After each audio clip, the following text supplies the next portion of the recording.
नमस्कार दोस्तों, स्वागत है फिर से एक नई वीडियो में। दोस्तों, अगर आप हमसे जुड़े हैं, हमारे चैनल को सब्सक्राइब किए हैं, तो बिल्कुल आपको पता होगा कि सुबह साढ़े 9 बजे की क्लास जो है हमारी, इसमें जो है घटना चक्र का प्रैक्टिस सेट सॉल्व कराया जाता है दोस्तों। और इससे पहले हमने 5 प्रैक्टिस सेट अपलोड कर दिए गए हैं। अगर आप उसको नहीं देखे हैं, तो उसका लिंक आपको इसी वीडियो के डिस्क्रिप्शन में मिल जाएगा। आप वहाँ से जाके उस वीडियो को देख सकते हैं दोस्तों।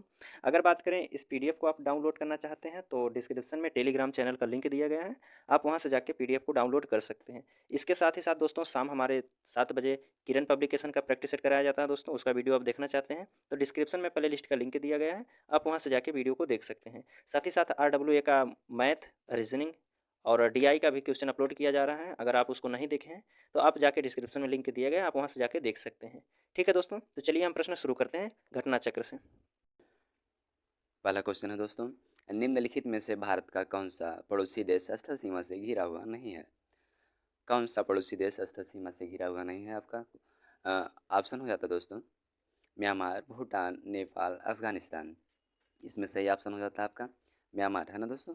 आपका सही आंसर हो जाता है म्यांमार। चलते हैं अगले क्वेश्चन पे दोस्तों। भारत के किस राज्य में सबसे लंबी तटीय रेखा है? भारत के किस राज्य में सबसे लंबी तटीय रेखा है? ऑप्शन हो जाता है तमिलनाडु, आंध्र प्रदेश, गुजरात, पश्चिम बंगाल। इसमें आपका सही हो जाता है गुजरात, सी ऑप्शन सी। चलते हैं अगले क्वेश्चन पे दोस्तों। क्वेश्चन नंबर 3, निम्नलिखित में से कौन सा युग्म सही नहीं है? आपका ऑप्शन हो जाता है संयुक्त पाणिग्रह, ओडिशा नृत्य से संबंधित है, शिव कुमार शर्मा बांसुरी से संबंधित हैं, राजा रवि वर्मा चित्रकार से संबंधित हैं, उस्ताद विलायत खां जो है सितार से संबंधित हैं। जिसमें आपका सही हो जाता है ऑप्शन नंबर बी, जो है शिव कुमार शर्मा बांसुरी से संबंधित है। चलते हैं अगले क्वेश्चन पे दोस्तों। कलिंग पुरस्कार किस संस्था द्वारा प्रदान किया जाता है? कलिंग पुरस्कार किस संस्थान या संस्था द्वारा प्रदान किया जाता है? ऑप्शन आपका हो जाता है भारत सरकार, ओडिशा सरकार, बंगाल सरकार या यूनेस्को।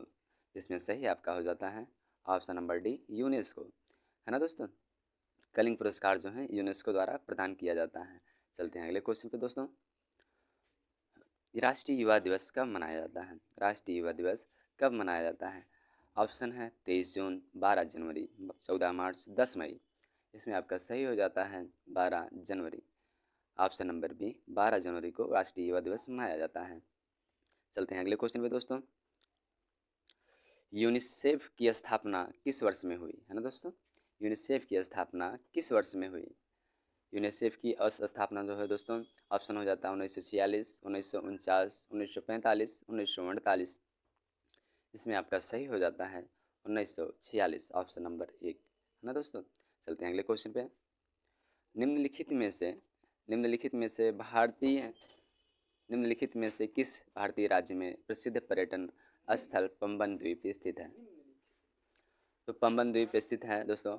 ऑप्शन आपका हो जाता है तमिलनाडु, केरल, उड़ीसा, आंध्र प्रदेश। इसमें सही आपका हो जाता है दोस्तों तमिलनाडु, है ना दोस्तों? तमिलनाडु ऑप्शन नंबर एक, है ना दोस्तों? चलते हैं अगले क्वेश्चन पे।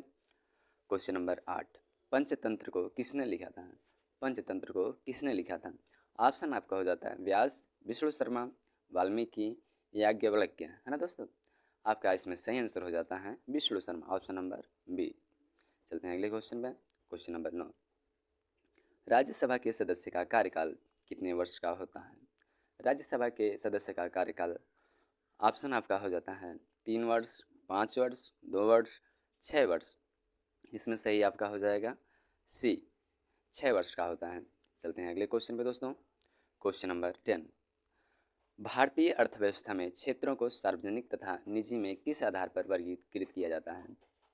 ऑप्शन आपका हो जाता है उपक्रमों का स्वामित्व, कच्चे माल का प्रयोग, आर्थिक गतिविधियों की प्रकृति, रोजगार की नीतियाँ, है ना दोस्तों? इसमें आपका सही हो जाएगा उपक्रमों पर जो है स्वामित्व, ऑप्शन नंबर पहला। क्वेश्चन नंबर 11, जीडीपी का विस्तारित रूप क्या होगा? ऑप्शन हो जाता है सकल घरेलू उत्पाद, माल घरेलू उत्पाद, चालू घरेलू उत्पाद तथा ऑप्शन डी इनमें से कोई नहीं।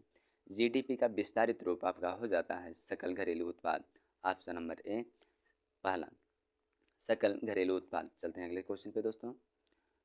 क्वेश्चन नंबर 12, भारत में बैंकों का दूसरी बार राष्ट्रीयकरण कब हुआ? भारत में बैंकों का दूसरी बार राष्ट्रीयकरण हुआ।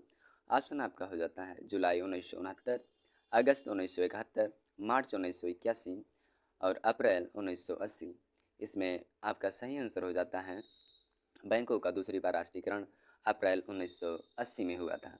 आपका सही आंसर हो जाएगा डी, अप्रैल 1980। चलते हैं अगले क्वेश्चन पे दोस्तों। क्वेश्चन नंबर 13, भारत में जिन व्यवसायों का विनियोग 1 करोड़ रुपए तथा कारोबार 5 करोड़ रुपए है, उन्हें जाना जाता है छोटे उद्यम के रूप में, लघु उद्यम के रूप में, सूक्ष्म उद्यम के रूप में, मध्यम उद्यम के रूप में। तो उन्हें जाना जाता है दोस्तों सूक्ष्म उद्यम के रूप में। ऑप्शन नंबर पहला जो कि सूक्ष्म उद्यम जो है कि आपका तीसरा हो जाता है दोस्तों सूक्ष्म उद्यम के सी। चलते हैं अगले क्वेश्चन पे दोस्तों। क्वेश्चन नंबर 14, पांचवी पंचवर्षीय योजना का मूल उद्देश्य क्या था? ऑप्शन आपका गरीबी हटाओ, सार्वजनिक वितरण प्रणाली में सुधार करना, समावेशी विकास का विकास करना, अपवर्जी विकास। आपका सही हो जाता है दोस्तों, आपका सही आंसर हो जाता है गरीबी हटाओ, है ना दोस्तों। आपका पहला आंसर गरीबी हटाओ, पांचवी पंचवर्षीय योजना का मूल उद्देश्य यही होता है। चलते हैं अगले क्वेश्चन पे।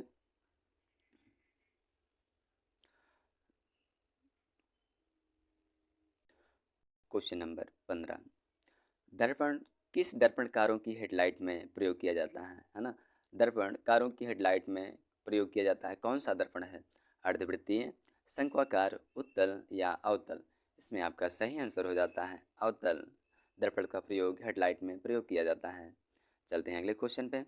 क्वेश्चन नंबर 16, रक्त परिसंचरण की खोज किसने की थी? रक्त परिसंचरण की खोज डेविड बाल्टीमोर, रोजालिंडा फ्रैंकलिन ने, विलियम हार्वे ने, चार्ल्स डार्विन ने। आपका सही आंसर हो जाता है विलियम हार्वे ने। ऑप्शन नंबर 3, विलियम हार्वे ने रक्त परिसंचरण की खोज की थी। किस प्रकार का रोगजनक जल जनित रोग टाइफाइड बुखार का कारण बनता है? किस प्रकार का रोगजनक जल जनित रोग टाइफाइड बुखार का कारण बनता है? ऑप्शन हो जाता है शैवालीय, परजीवी, प्रोटोजोआ, बैक्टीरियल। इसमें आपका सही आंसर हो जाता है दोस्तों डी, बैक्टीरियल। चलते हैं अगले क्वेश्चन पे। क्वेश्चन नंबर 18 पे, तरल अवस्था में पाई जाने वाली धातु है। तरल अवस्था में पाई जाने वाली धातु, ऑप्शन हो जाता है टिन, पोटेशियम, पारा, टंगस्टन। ऑप्शन आपका सही हो जाता है सी, पारा। पारा जो है तरल अवस्था में पाई जाने वाली धातु है। Option number 3।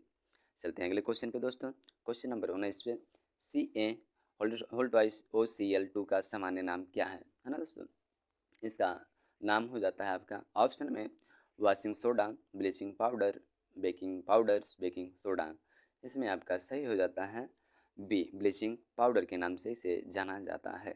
चलते हैं अगले क्वेश्चन पे दोस्तों। हमारे देश में शिक्षा का अधिकार एक अधिकार है, वो कौन सा अधिकार है? ऑप्शन में आपका हो जाता है राजनीतिक, मूलभूत, सामाजिक या विधिक है ना दोस्तों। आपका सही आंसर हो जाता है यह आपका आपका सही आंसर हो जाता है यह आपका मूलभूत अधिकार है। Option number B. चलते हैं अगले क्वेश्चन पे दोस्तों।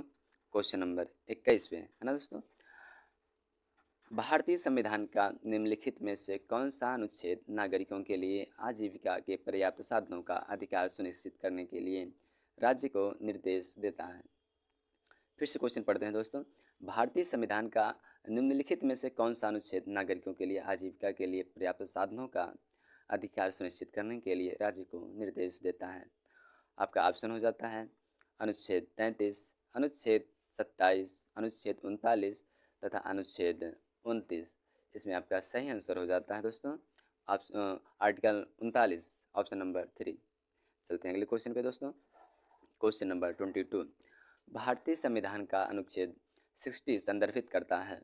भारतीय संविधान का आर्टिकल 60 किसको संदर्भित करता है? ऑप्शन भारत के राष्ट्रपति का निर्वाचन, राष्ट्रपति की शपथ, राष्ट्रपति पर महाभियोग तथा भारत का उपराष्ट्रपति। इसका आपका सही आंसर हो जाता है दोस्तों राष्ट्रपति का शपथ। ऑप्शन नंबर दूसरा, राष्ट्रपति जी का इसमें शपथ के बारे में वर्णन किया गया है आर्टिकल 60 में।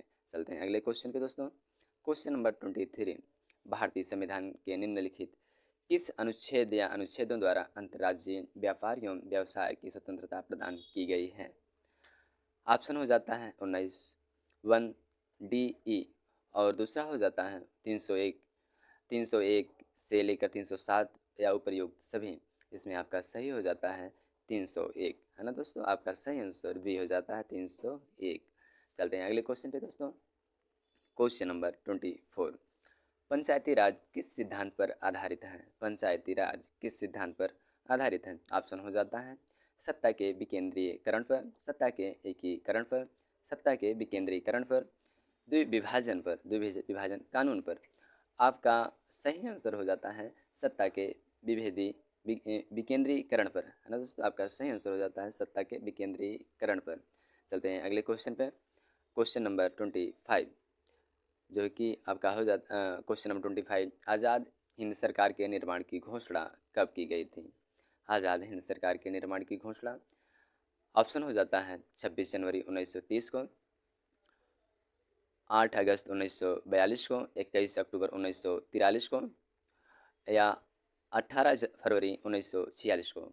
आपका सही आंसर हो जाता है 21 अक्टूबर 1943 को आज़ाद हिंद सरकार के निर्माण की घोषणा की गई थी। Option number 3। चलते हैं अगले क्वेश्चन पे। Question number 26। किस स्वतंत्रता सेनानी ने महात्मा गांधी को पहली बार राष्ट्रपिता कहकर संबोधित किया था? हो जाते हैं ऑप्शन में जवाहरलाल नेहरू जी, सुभाष चंद्र बोस जी, सरोजनी नायडू, चंद्रशेखर आज़ाद। ऑप्शन इसमें आपका सही हो जाता है सुभाष चंद्र बोस जी ने गांधी जी को पहली बार राष्ट्रपिता कहकर संबोधित किया था। ऑप्शन नंबर दूसरा सुभाष चंद्र बोस। चलते हैं अगले क्वेश्चन पे दोस्तों। क्वेश्चन नंबर 27 पर। महात्मा गांधी द्वारा व्यक्तिगत सत्याग्रह आंदोलन के लिए प्रथम सत्याग्रही कौन चुना गया? महात्मा गांधी द्वारा व्यक्तिगत सत्याग्रह आंदोलन के लिए प्रथम सत्याग्रही कौन चुना गया? ऑप्शन हो जाता है जवाहरलाल नेहरू, सरदार पटेल, सरोजनी नायडू, विनोबा भावे। आपका सही आंसर हो जाता है विनोबा भावे जी ने जो है कि व्यक्तिगत सत्याग्रह आंदोलन के लिए प्रथम सत्याग्रही चुने गए थे। चलते हैं अगले क्वेश्चन पे दोस्तों। क्वेश्चन नंबर 28 पर। किस वर्ष में मुस्लिमों के लिए अलग निर्वाचिका की मांग को मान लिया गया था? किस वर्ष मुस्लिमों के लिए अलग निर्वाचिका की मांग को मान लिया गया था? ऑप्शन हो जाता है आपका 1906, 1909, 1919, 1922। इसमें आपका सही आंसर हो जाता है 1909 में जो है कि मुस्लिमों के लिए अलग निर्वाचिका की मांग की गई थी। चलते हैं अगले क्वेश्चन पे दोस्तों। Question number 29। निम्नलिखित में से कौन गदर पार्टी का पहला सभापति है? ऑप्शन हो जाता है लाला हरदयाल, सोहन सिंह भाकना, केसर सिंह, पंडित काशीराम। आपका सही आंसर हो जाता है सोहन सिंह भाकना। ऑप्शन नंबर दूसरा सोहन सिंह भाकना जी गदर पार्टी का पहले सभापति थे। Question number 30। भारत में किस ब्रिटिश वायसराय ने बंगाल विभाजन को अंजाम दिया था? ऑप्शन हो जाता है पहला Lord Lytton, Lord Curzon, Lord Canning, Lord Dalhousie. सही आंसर आपका हो जाएगा Lord Curzon, option number second. चलते हैं अगले क्वेश्चन पे दोस्तों। Question number 31। भगवान महावीर की शिक्षाओं के संकलन को क्या कहा जाता है? पहला ऑप्शन श्रुति सूत्र, पीबी सूत्र, आगम सूत्र, अविस्ता सूत्र। सही आंसर हो जाता है आपको दोस्तों आगम सूत्र, ऑप्शन नंबर सी। चलते हैं अगले क्वेश्चन पे दोस्तों। निम्नलिखित में से किसने 1990 में धौलावीरा की खुदाई शुरुआत की थी?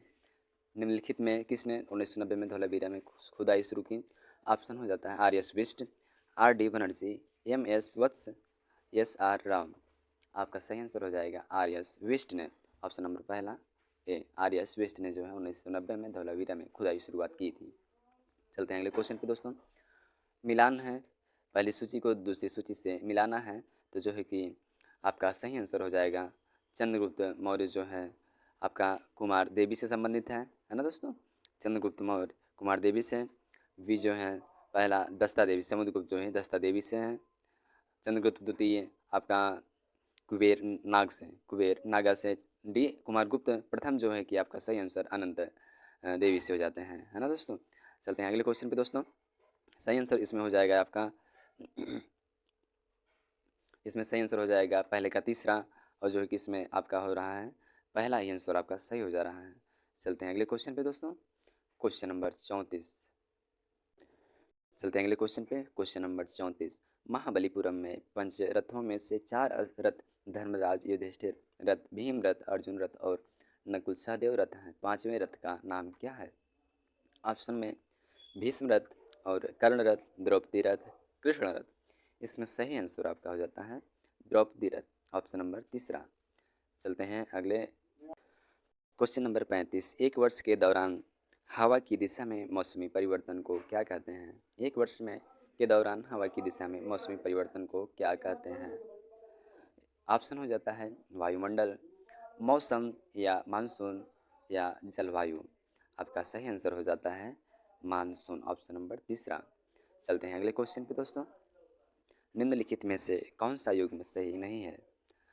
ऑप्शन वाला है जो कि इसमें जो कि युग्म मिलाना है, आपका हो जाता है द ग्रेट हिमालयन जो है राष्ट्रीय उद्यान, आपका सही हो जाएगा हिमाचल प्रदेश से। इसमें आपका सही हो जाता है द ग्रेट हिमालयन राष्ट्रीय उद्यान हिमाचल प्रदेश, है ना दोस्तों। इस केवल यही सही है, बाकी सब जो है कि गलत हैं। चलते हैं अगले क्वेश्चन पे। क्वेश्चन नंबर 37 पर। विश्व का सबसे बड़ा द्वीप समूह कौन सा है? विश्व का सबसे बड़ा द्वीप समूह ऑप्शन में हो जाता है Greenland, Iceland, New Guinea, Madagascar. इसमें आपका सही आंसर हो जाएगा ग्रीनलैंड विश्व का सबसे बड़ा द्वीप समूह है, ऑप्शन नंबर पहला। चलते हैं अगले क्वेश्चन पे दोस्तों। क्वेश्चन नंबर 38 पर। क्वेश्चन नंबर 38 जो है यह मिलान है। हिमालयन जो है कि आपका जो है उत्तरी अमेरिका से, हिमालय जो है कि आपका सही हो जाता है एशिया में है, हिमालय आपका एशिया में पड़ता है ना दोस्तों। एंडीज पर्वत जो है आपका, एंडीज पर्वत आपका उत्तरी अमेरिका में है, दक्षिणी अमेरिका में है एंडीज पर्वत, हाँ एंडीज पर्वत दक्षिणी अमेरिका में है, राकी पर्वत उत्तरी अमेरिका में पड़ता है। तो ऑप्शन हो जाएगा पहले का सी, कहाँ पर दिया है? पहले का सी और दूसरे का ए, पहले का सी दूसरे का ए, आपका सही आंसर हो जाता है बी वाला। चलते हैं अगले क्वेश्चन पे दोस्तों, है ना। चलते हैं अगले क्वेश्चन पे। Question number 38। कौन सा देश गेहूं का सबसे बड़ा उत्पादक है? कौन सा देश गेहूं का सबसे बड़ा उत्पादक है? ऑप्शन में हो जाता है ब्राज़ील, यूनाइटेड स्टेट्स, फ्रांस, चीन। इसमें सही आंसर हो जाता है गेहूं का सबसे बड़ा उत्पादक चीन है। चीन में सबसे ज़्यादा गेहूं उत्पादन किया जाता है। अगला क्वेश्चन 40 है, मिलान करना है इसमें भी, जो कि रोमानिया किससे संबंधित है? रोमानिया जो है आपका बुखारेस्ट से जो है कि संबंधित है ना दोस्तों। रोमानिया बुखारेस्ट से संबंधित है। नॉर्वे की राजधानी ओस्लो है। नाइजीरिया की राजधानी जो है आपका अबूजा, नाइजीरिया की राजधानी अबूजा, वियतनाम की राजधानी हनोई। इसमें आपका सही हो जाएगा एक का दूसरा, जो है कि एक का दूसरा हो जाएगा। इसमें पहला ऑप्शन ही सही दिया गया है, सी का 4, है ना दोस्तों। चलते हैं पहला आंसर जो कि आपका सही हो जाता है। चलते हैं अगले क्वेश्चन पे। ये आ गया आपका पैसेज है इंग्लिश वाला, है ना दोस्तों, इंग्लिश वाला पैसेज है। तो इस पैसेज को हम अगली वीडियो में कवर करेंगे दोस्तों। चलते हैं अगले क्वेश्चन पे। Question number 46। सकल और शकल का अर्थ क्या होता है? ऑप्शन हो जाता है कला और कृति, सन और संबत, संपूर्ण और अंश, सबल और निर्बल। सकल और शकल का अर्थ हो जाता है संपूर्ण और अंश, ऑप्शन नंबर तीसरा सही हो जाता है संपूर्ण और अंश, सकल और शकल का अर्थ होता है। चलते हैं अगले क्वेश्चन पे दोस्तों। किस वाक्यांश के लिए प्रयुक्त शब्द सार्थक नहीं है? किस वाक्यांश के लिए जो प्रयुक्त शब्द सार्थक नहीं है? ऑप्शन पहला हो जाता है झाग से भरा हुआ, फेनिल, जो वचन से परे हो वह चाल, शराब बनाने वाला, तलवार, जंगल में लगने वाली आग, दावानल। इसमें सही आंसर यही है जो वचन से परे हो, आपका सही यही हो जाता है, सार्थक नहीं है ना दोस्तों, सार्थक नहीं यही है, वरना सब सही है। चलते हैं अगले क्वेश्चन पे दोस्तों। Question number 48। भुजंग का पर्यायवाची शब्द नहीं है। भुजंग का पर्यायवाची जो है ऑप्शन में आपका हो जाता है ब्याल, गरुण, सर्प, पन्नग। इसमें भुजंग का पर्यायवाची गरुण नहीं होता है, ऑप्शन नंबर दूसरा गरुड़ आपका भुजंग का पर्यायवाची नहीं है। चलते हैं अगले क्वेश्चन पे दोस्तों। कोप का विलोम शब्द है, कोप का विलोम शब्द है आपका हो जाता है ऑप्शन नंबर कृपा, असंतुष्ट, खेद, इनमें से कोई नहीं। कोप का जो है कि आपका विलोम शब्द कृपा होता है। कोप माने क्रोध होता है, और उसका उल्टा जो है कि आपका कृपा हो जाता है, 49 का कृपा हो जाता है। चलते हैं अगले क्वेश्चन पे दोस्तों। Question number 50। निम्नलिखित मुहावरों को उनके सही अर्थों के साथ मिलान करने के वाले विकल्प को चुनें। नंबर 50 का सही आंसर क्रोध दबाना हो जाता है। चलते हैं अगले क्वेश्चन पे दोस्तों, क्वेश्चन नंबर 51 पे। क्वेश्चन नंबर 61, अगस्त 2023 में लॉन्च की गई भारत की पहली लंबी दूरी की साइड स्विंग रिवॉल्वर का क्या नाम है? इसका सही आंसर हो जाएगा, ऑप्शन में जो दिया गया है आपका, प्रबल, सबल, अगम, इनमें से कोई नहीं। आपका सही आंसर हो जाएगा प्रबल, ऑप्शन नंबर पहला सही आंसर हो जाता है। चलते हैं अगले क्वेश्चन पे, क्वेश्चन नंबर 62 पे। जून 2023 में जारी खाद्य सुरक्षा सूचकांक 2022 या 2023 में उत्तर प्रदेश कुल प्राप्तांकों के आधार पर बड़े राज्यों की श्रेणी में किस स्थान पर है? ऑप्शन हो जाता है दूसरे या तीसरे या चौथे या पाँचवें। आपका सही आंसर हो जाएगा पाँचवें स्थान पर उत्तर प्रदेश है। चलते हैं अगले क्वेश्चन पे दोस्तों, क्वेश्चन नंबर 63 पर। अप्रैल 2023 में आम आदमी पार्टी को भारत निर्वाचन आयोग द्वारा राष्ट्रीय दल का दर्जा प्रदान किए जाने के बाद वर्तमान में देश में राष्ट्रीय दलों की कुल संख्या कितनी हो गई है?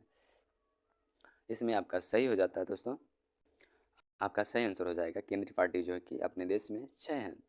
चलते हैं अगले क्वेश्चन पे दोस्तों, क्वेश्चन नंबर 64, जल बजट तैयार करने वाला देश का पहला राज्य कौन सा है? जल बजट तैयार करने वाला पहला राज्य आपका, ऑप्शन में तमिलनाडु, केरल, राजस्थान या छत्तीसगढ़। इसमें सही आंसर हो जाएगा आपका जल बजट तैयार करने वाला पहला राज्य केरल हो जाता है। चलते हैं अगले क्वेश्चन पे दोस्तों, सितंबर 2023 में संपन्न पुरुष हॉकी 5 इयर्स एशिया कप 2023 का खिताब किस देश ने जीता था? ऑप्शन आपका हो जाएगा भारत, पाकिस्तान, ओमान, मलेशिया। इसमें सही आंसर आपका हो जाएगा भारत ने जो है कि 2023 में संपन्न पुरुष हॉकी 5 इयर्स एशिया कप जो है कि जिसने जीता था। चलते हैं अगले क्वेश्चन पे, क्वेश्चन नंबर 66, अप्रैल 2023 में केंद्रीय गृह एवं सहकारिता मंत्री अमित शाह ने वाइब्रेंट विलेज प्रोग्राम को किस राज्य में लॉन्च किया? अप्रैल 2023 में केंद्रीय गृह एवं सहकारिता मंत्री अमित शाह ने वाइब्रेंट विलेज प्रोग्राम को किस राज्य में लॉन्च किया? आपका सही आंसर हो जाता है क्वेश्चन ऑप्शन दिया गया है असम, सिक्किम, अरुणाचल प्रदेश, उत्तराखंड। इसमें सही ऑप्शन हो जाएगा आपका अरुणाचल प्रदेश में जो है कि ये प्रोग्राम शुरू किया गया। चलते हैं अगले क्वेश्चन पे दोस्तों, क्वेश्चन नंबर 67, उत्तर प्रदेश में international perfume park aroma park कहाँ स्थापित किया गया है? आपका ऑप्शन हो जाता है बदायूं, कन्नौज, फर्रुखाबाद, रामपुर। आपका बदायूं, कन्नौज, फर्रुखाबाद, रामपुर। आपका सही आंसर हो जाता है कन्नौज में जो है कि आपका अरोमा पार्क या परफ्यूम पार्क के रूप में इसे स्थापित किया गया है, जो कि आपका कन्नौज सही आंसर हो जाता है। चलते हैं अगले क्वेश्चन पे दोस्तों, क्वेश्चन नंबर 68, वर्ष 2021 का गांधी शांति पुरस्कार किसे प्रदान किया गया है? 2021 का गांधी शांति पुरस्कार जो है कि आपका ऑप्शन में हो जाता है भारतीय विद्या भवन जयपुर या सुलभ इंटरनेशनल या गीता प्रेस गोरखपुर या एकल अभियान ट्रस्ट। आपका सही आंसर हो जाता है गीता प्रेस जो है गोरखपुर से संबंधित है, इनको जो है कि 2021 से गांधी शांति पुरस्कार प्रदान किया गया था। चलते हैं अगले क्वेश्चन में दोस्तों, क्वेश्चन नंबर जो है कि आपका 69 में आपका जो है कि जम्मू एवं कश्मीर के किस जिले में लिथियम की खोज की गई है? जम्मू एवं कश्मीर के किस जिले में लिथियम की खोज की गई है? ऑप्शन हो जाता है रियासी या कुपवाड़ा, रामबन या बड़गाम में। इसका सही आंसर हो जाता है दोस्तों रियासी में आपका जो है कि लिथियम की खोज की गई है। आपका पहला आंसर सही हो जाता है। चलते हैं अगले क्वेश्चन पे दोस्तों, क्वेश्चन नंबर 70, जनवरी 2023 में 108वें भारतीय विज्ञान कांग्रेस का आयोजन किस शहर में किया गया है? ऑप्शन हो जाता है आपका पुणे या भोपाल, जयपुर, नागपुर। आपका सही आंसर हो जाएगा नागपुर में जो है कि आपका 108वें भारतीय विज्ञान कांग्रेस का आयोजन किया गया था। चलते हैं अगले क्वेश्चन पे दोस्तों, यह जो है कि गद्यांश है, प्रश्न नंबर जो है 71 से 75 के बीच में है। अवतरण को पढ़कर संबद्ध वैकल्पिक उत्तरों में से सही उत्तर का चयन कर उसे चिन्हित करें। गद्यांश है मोबाइल फ़ोन के एक नहीं अनेकों लाभ हैं। मोबाइल फ़ोन के एक नहीं अनेकों लाभ हैं। मोबाइल फ़ोन के प्रयोग से निजी ज़िंदगी के साथ साथ व्यापार के क्षेत्र में भी व्यापक वृद्धि हुई है। आप अपने मोबाइल फ़ोन के माध्यम से कहीं भी रहकर अपने कार्यों को पूरा कर सकते हैं। इसे हर समय अपने साथ रख पाने के कारण आप हर समय लोगों के संपर्क में रहते हैं। मोबाइल फ़ोन के अनेक लाभों के साथ कुछ हानियाँ भी हैं, जहाँ यह सुखद है वहीं दुखद भी है। जैसे आप कभी सो रहे हैं या खाना खा रहे हैं तो उसी समय फ़ोन आ जाए तो आपको काफ़ी बुरा लगता है। आप ड्राइविंग कर रहे हैं और फ़ोन आ जाए तो काफ़ी परेशानी होती है आपको। यदि आप यदि कुछ समय एकांत में बिताना चाहते हैं तो भी मोबाइल फ़ोन उसमें खलल डाल सकता है, और कई बार तो आप बहुत व्यस्त होते हैं और मोबाइल फ़ोन के कारण व्यवधान पड़ जाता है। अर्थात मोबाइल फ़ोन का हर वक्त साथ रहना जहाँ लाभकारी है, कहीं यह परेशानियों का कारण भी बन जाता है। लेकिन यह सिक्के के दो पहलू होते हैं। अगर हमें मोबाइल फ़ोन के लाभ उठाने हैं तो कुछ परेशानियाँ भी तो उठानी पड़ेंगी। वैसे मोबाइल फ़ोन के प्रयोग से हमें लाभ ही अधिक, बस हमें इसके प्रयोग में कुछ सावधानियाँ अवश्य बरतनी चाहिए। तो जो है कि आपका गद्यांश आपका ख़त्म होता है। क्वेश्चन पे चलते हैं दोस्तों। क्वेश्चन नंबर 71 है, इस पे आधारित है। कार्य के संदर्भ में मोबाइल फ़ोन की उपयोगिता क्या है? ऑप्शन हो जाता है कहीं भी रहकर कार्य पूर्ण कर सकना, खूब बातें कर सकना, नेट का कुशल प्रयोग कर सकना, पैसों का लेन देन कर सकना। इसमें आपका सही आंसर हो जाता है कहीं भी रहकर किसी भी कार्य को पूर्ण कर सकना, है ना दोस्तों। कहीं भी रहकर जो इंटरनेट से संबंधित होगा, मोबाइल से संबंधित कार्य को पूर्ण कर सकना, है ना दोस्तों। चलते हैं अगले क्वेश्चन पे। क्वेश्चन नंबर 72 पर, व्यस्तता की स्थिति में मोबाइल फ़ोन के कारण क्या हो सकते हैं? व्यस्तता की स्थिति मोबाइल फ़ोन के कारण जो है आपका ऑप्शन हो जाता है लाभ हो जाता है, सहायता मिल जाती है, आराम मिल जाता है, व्यवधान उत्पन्न हो जाता है। इसमें सही आंसर हो जाता है दोस्तों व्यस्तता की स्थिति में जो है व्यवधान उत्पन्न हो जाता है। चलते हैं अगले क्वेश्चन पे। क्वेश्चन नंबर 73 पर, मोबाइल फ़ोन जहाँ सुखद है वहीं क्या है? इसका जो है कि संतोषजनक भी है या आरामदायक भी है या दुखद भी है या सुखकारी भी है, या जो है कि आपका जहाँ मोबाइल फ़ोन सुखद है वहीं दुखद भी है। इसका जो है कि लाभ और हानि दोनों भी हैं। चलते हैं अगले क्वेश्चन पे दोस्तों। मोबाइल फ़ोन के प्रयोग में सावधानी बरतने से क्या होगा? है ना दोस्तों। इसका जो है कि ऑप्शन हो जाता है या लाभ होगा, हानि होगी, धन प्राप्ति होगी, परेशानी होगी। इसमें सही आंसर हो जाता है आपका दोस्तों लाभ होगा। चलते हैं अगले क्वेश्चन पे। गद्यांश का उचित शीर्षक क्या होगा? गद्यांश का उचित शीर्षक आपका ऑप्शन हो जाता है हमारा मोबाइल फ़ोन की हानि, फ़ोन के लाभ या मोबाइल फ़ोन। आपका सही आंसर हो जाता है इसमें मोबाइल फ़ोन के बारे में जो है कि आपका यह गद्यांश आधारित है, उचित शीर्षक यही होगा। चलते हैं अगले गद्यांश पे दोस्तों। गद्यांश जो है कि इसमें क्वेश्चन है 76 से 80 के बीच में। तो अवतरण को पढ़कर संबंध वैकल्पिक उत्तरों में से सही उत्तर का चयन कर उसे चिन्हित करें। तो गद्यांश जो कि शुरुआत करते हैं हम लोग पढ़ना। हम सब लोग एक भीड़ से गुजर रहे हैं जो सवेरे घर से निकलकर दफ्तर और वापस घर जाकर अपना दिन सार्थक करते हैं। उन्हें भीड़ से सिर्फ बस में साक्षात्कार होता है। जो मोटर से चलते हैं उनके लिए भीड़ एक भी अवरोध है जिसे वे लोग सशक्त और फुर्तीली सवारी गाड़ी से कर पार कर जाते हैं। और जो पैदल चलते हैं वे खुद भीड़ हैं, लेकिन ये तीनों वास्तव में ना तो भीड़ से कुछ समय के लिए निपट कर बाकी समय मुक्त हैं, ना अलग अलग रास्तों के कारण भीड़ के अंदर कम या ज़्यादा फंसे हुए हैं। ये सब बिल्कुल एक ही तरह से और हर समय पूरी तौर से भीड़ में फंस चुके हैं। सिर्फ इतना है कि ये जानते नहीं, और यह तो बिल्कुल नहीं जानते कि जिसके पास सत्ता है वह राज्य की हो या संगठित उद्योग की, वह भीड़ का इस्तेमाल भीड़ में फंसे प्रति व्यक्ति के विरुद्ध करता है। जान भी लें तो सिर्फ इतना जानते हैं कि हम इस संसार के नहीं रह गए और हमारे चारों तरफ जीवन नहीं बल्कि भीड़ है जो अपने शक्ल भीड़ के पर्दे पर नहीं देख सकते। अगर किसी को यह शक्ल दिखाई देने लगे तो उसे मालूम होता है कि वह अब जिस भीड़ को पहचानता है वह अभी तक उसके विरुद्ध इस्तेमाल की जाती रही है। अपनी शक्ल का यह परिचय कवि के लिए है जो एक भीड़ से अन्य सामान्य जनों की अपेक्षा अधिक गहरा भाषाई संबंध रखता है, एक मुक्त कर देने वाला अनुभव बन जाता है। उसका विपर्य भी यही सही है कि जब तक उसे अपनी शक्ल नहीं दिखाई देती वह फंसा रहता है। चलते हैं क्वेश्चन पे दोस्तों। क्वेश्चन आपका हो जाता है 76, जो कि उपयुक्त गद्यांश का सही शीर्षक क्या है? इसमें ऑप्शन आपका हो जाता है भीड़ का इस्तेमाल, भीड़ में फंसे लोग, भीड़ की शक्ल या भीड़ में कवि। इसमें सही आंसर हो जाएगा भीड़ की शक्ल, ऑप्शन नंबर सी। उस गद्यांश का जो है कि शीर्षक यही हो जाता है। चलते हैं अगले क्वेश्चन पे दोस्तों। क्वेश्चन नंबर 77 पर, भीड़ से मुक्ति का उपाय है। भीड़ से मुक्ति का उपाय जो है कि आपका ऑप्शन हो जाता है भीड़ में अपनी शक्ल देखना, भीड़ में खो जाना, भीड़ का इस्तेमाल करना या भीड़ से दूर रहना। इसमें आपका सही आंसर हो जाएगा दोस्तों भीड़ में अपनी शक्ल देखना। भीड़ में अपनी शक्ल देखना, ऑप्शन नंबर पहला आपका सही हो जाता है दोस्तों। चलते हैं अगले क्वेश्चन पे। क्वेश्चन नंबर 78 पर, भीड़ जिनके लिए रुकावट है उनके लिए क्या है? बस में चलने वालों के लिए, मोटर में चलने वालों के लिए, दौड़ने वालों के लिए, पैदल चलने वालों के लिए। भीड़ किन के लिए रुकावट है? पैदल चलने वालों के लिए, ऑप्शन नंबर डी सही आंसर हो जाता है आपका। चलते हैं अगले क्वेश्चन पे दोस्तों। 78 69 में चलते हैं दोस्तों। 79 पे, भीड़ का इस्तेमाल किसके विरुद्ध किया जाता है? भीड़ का इस्तेमाल किसके विरुद्ध किया जाता है? ऑप्शन हो जाता है भीड़ के जनता के विरुद्ध, विरोधियों के विरुद्ध, भीड़ में फंसे लोगों के विरुद्ध, सरकार के विरुद्ध। इसमें सही आंसर हो जाएगा भीड़ में फंसे लोगों के विरुद्ध, ऑप्शन नंबर तीसरा सही हो जाता है। भीड़ का इस्तेमाल भीड़ में फंसे लोगों के विरुद्ध किया जाता है। चलते हैं अगले क्वेश्चन पे दोस्तों। भीड़ का इस्तेमाल कौन करता है? ऑप्शन हो जाता है नेता, सरकार, पूंजीपति या सत्ताधारी।